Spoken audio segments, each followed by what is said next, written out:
Who put those Durians in my room?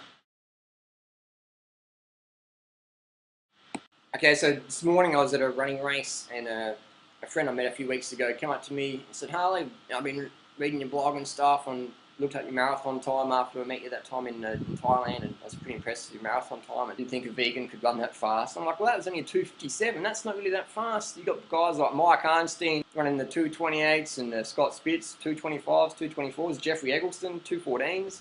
So you got some freaking fast vegan runners out there. You got sprinters like Carl Lewis, you know, one of the best track and field athlete runner in history, power athlete, Carl Lewis, vegan, gold medalist.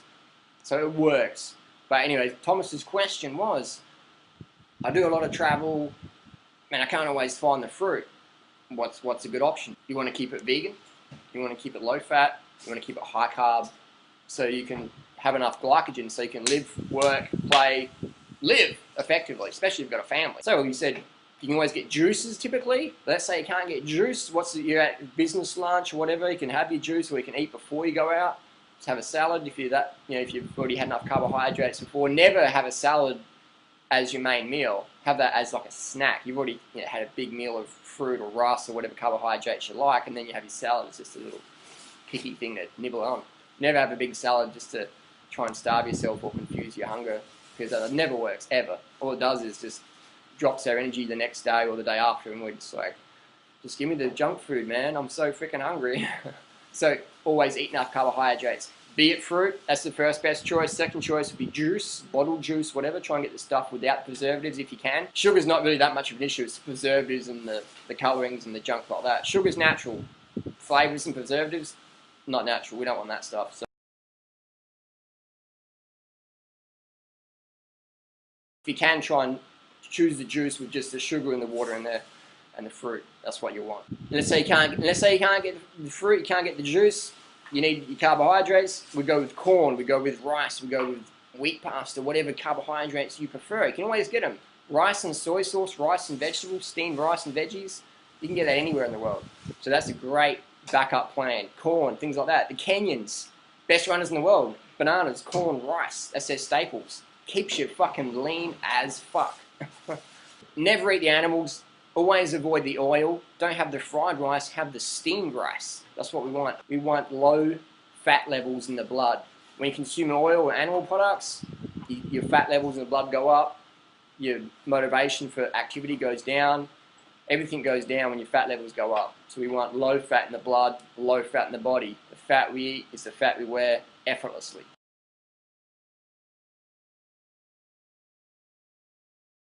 So I hope that makes sense.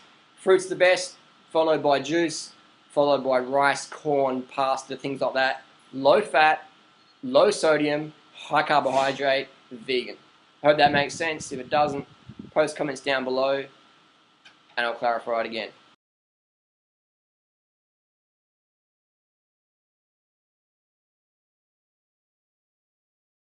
So we want to aim for 10 grams of carbohydrates per kilo of body weight per day, minimum. Not less than that.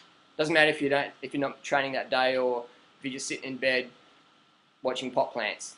Eat 10 grams of carbs per kilo body weight per day, minimum. 100%. That's what I do. That's what I've done for the last 10 years, man. And people always say, Harley, you eat too many carbohydrates. Harley, you're too skinny. And I'm like, put the two together. Exactly. You want to be lean? That's how I can get away with such little training. My body mass index is about in 2021. Perfect for running. So I can do jack all training and just eat my way to PBs, eat my way to the finish line. Awesome. Good for your heart, good for your health, good for the planet, good for the animals. It's win-win-win. So at least 3,000 calories a day. At least. That's what we're aiming for. At least. Eat as many calories as you want from whole plant foods. And just get rid of the oil, get rid of the animal products, keep the salt low so you're not retaining a lot of salt retention, which adds weight, and people go, oh, I'm getting fat. It's like, no, you're just getting some salt on there, on your body. It looks like fat. It's not, we call it salt fat. So we want to keep salt levels low. Experiment with that. Experiment with your salt levels high and low and ask yourself, what do I feel better with? Experiment, definitely. I encourage you experimentation. Be objective with it. Do a little bit of basic math. If you can't work it out, get your 8-year-old to do it. Get your 8-year-old to look up on the internet. Write in your foods what you've eaten that day. Get your 8-year-old to calculate the maths, and you're laughing. How cool is that? Internet. Love it.